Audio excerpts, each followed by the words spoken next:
Hello, so I'm interrupting this video with a bit of a prologue to explain what I've edited out of what was in effect going to be quite a long video.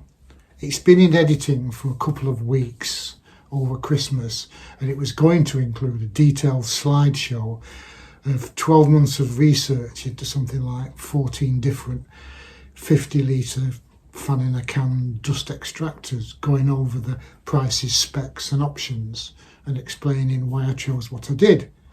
But basically the differences between the models have narrowed down over the past 12 months. It's taken me to pin down that final choice. So I've taken the slideshow out. You don't want to be bored by it. And I think what's left in general discussion throughout the 12 or so minutes of the video will be enough to give you an idea of the options available and why I chose what I did in my situation. So let's crack on and watch the video together. Hello, I'm Loz and welcome back into Grandpa's workshop. Started 2022 and things are going apace in the workshop. Another 2 big boxes have come in from Santa and I'm opening the first of them today. I've already got a air filter and a small vac that needs replacing, but the third dust extractor of the trifecta is of course the big 50-litre 1000 watt plus dust stroke chip extractor with the 100mm tube for the larger fixed pieces of power machinery in the workshop. I've been chasing one all year and dithering, and the actual market has changed over the course of the year. Lots of choice now, most of them various colours of clone from Santa's workshop in the Far East. All variations on 2 or 3 different designs with all the same gubbins in. After chasing them through, it came down to 2 or 3, mainly because of the bigger, older UK name that's been ordering them from China, in terms of if the thing wasn't reliable straight out of the box. I went for the bigger names. I was looking at about 12 initially and narrowed it down to the Shepak, the in blue, the Lumberjack in red, or the Record Power in green and yellow. As I say, I may mention things in a little slideshow or I might not.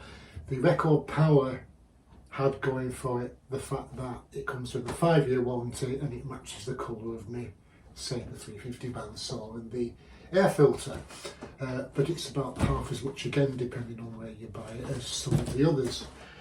And it was touch and go as to what was immediately available when I ordered, and out of the blue I ended up with the Shepak. They're all much of a muchness, you might see if I go through it. They're all 45-50 litre drum, depending on whether the rebadger takes it as gross or net volume. They're all 1000 watts, 1100, 1200 watts, although it's difficult to tell whether they mean input or output power. They're all around the same decibels. They all shift around the same amount of cubic meters per hour. Small variations. The only big variation is the Axminster one, which has, I think, the 63mm diameter tube, which is a better fit for their craft bandsaw and table saw waffling. Opening the Shepak. There's loads of detailed unboxings and trials. If I think I'll put them in the links below, but this is how it comes out of the box. As usual, the various couriers seem to play football with these big boxes on the way here. There's a big dint under the side, which now I see was caused by the catch on here, and luckily, even though there's a hole in the box, Actually, it's not gone all the way through, it's not damaged that. So that's good. It's very nice. And it's blue, which didn't influence my purchasing decisions. Honest. The actual dust extractors, as I say, they all seem to be made from a batch of parts. The bins seem to be more or less the same, and I think there's 3 different styles, if you see that. I'm going to lift it up. Of the motor that attaches on the top.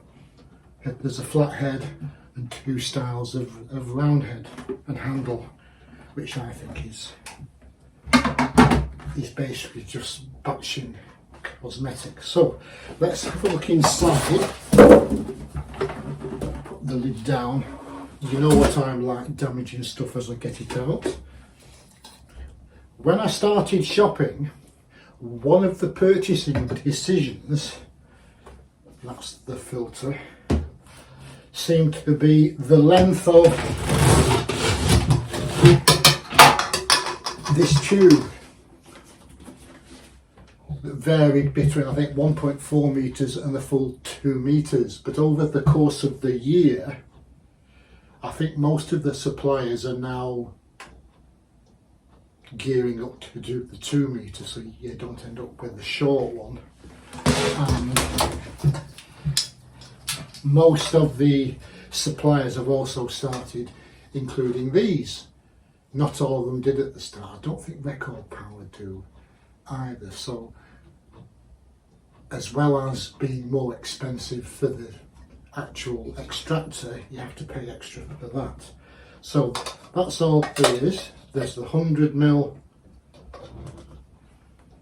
I'll work it out when I go through. That's the 100mm collars, and that's a series of reducers.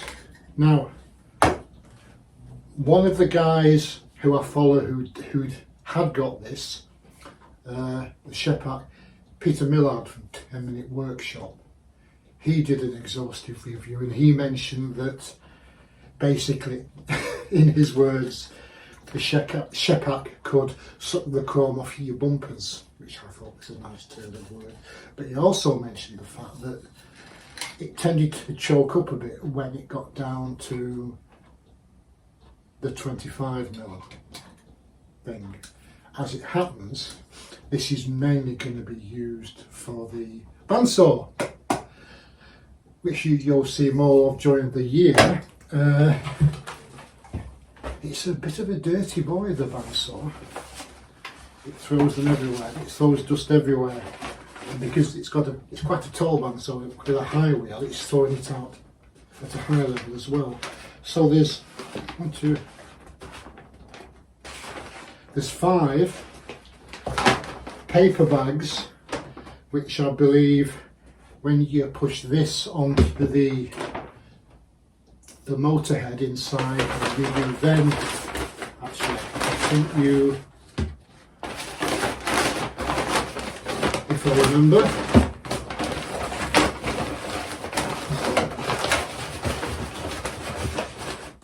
so that's to stop your corrugated filter getting too blocked up. And just push the wires out.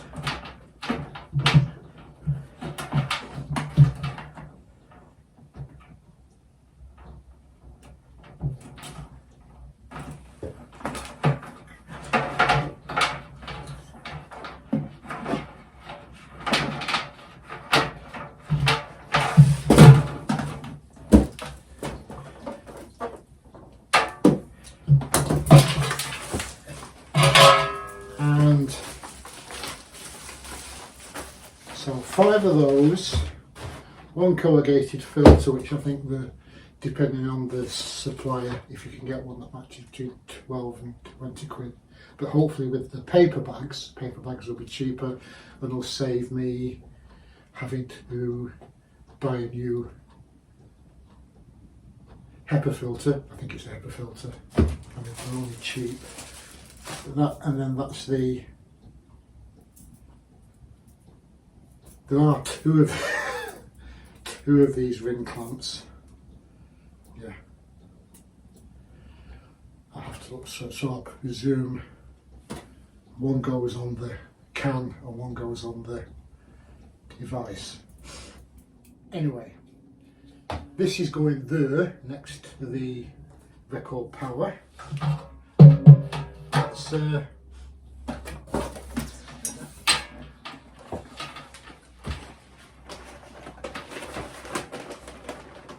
watch the videos.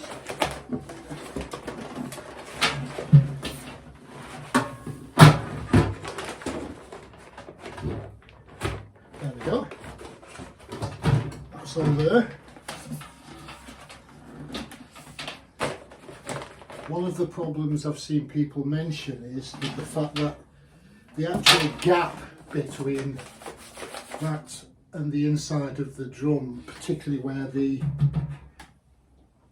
hose comes in, that's the point that where if you get too much coming up once, it bangs against there and it clocks up. So I'll keep an eye on that as I do it. Let's close that.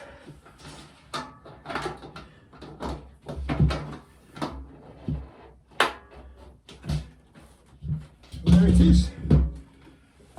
Let's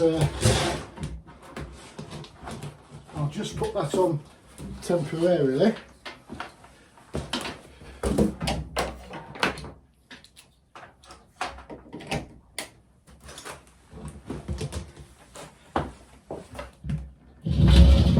I think the main variation on this type of drum is sometimes you see the actual switch is on the side and sometimes it's on a moulding on the handle. And for once I've not broken that little grommet where the power cable comes out. So it's turned on. Oh, no. Let's see if I can hear it. 3, 2, 1.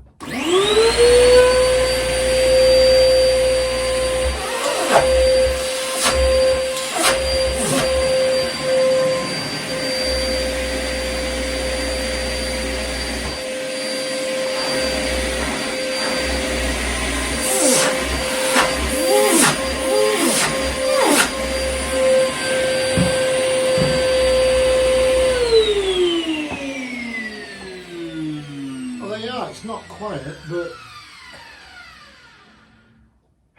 I suppose as I'm balancing it with the noise, the reduced noise the bandsaw makes against something like the Rage 5 or a router, it balances it out. But anyway, in this sort of workshop it's not on a long time and I will be having the earmuffs which are in the back of the car. So that's the first of the big boxes for the new year. When I got that installed and I've done the other box, ooh, what might it be? What might it be? Put your ideas down in the comment section. So, starting off the new year, I won't ramble on anymore. I'll just say, hope the new year starts off as well as it has for me, for all of you, and I'll catch you in my next video, guys. You crack on. I'm off for a pee and a cup of tea.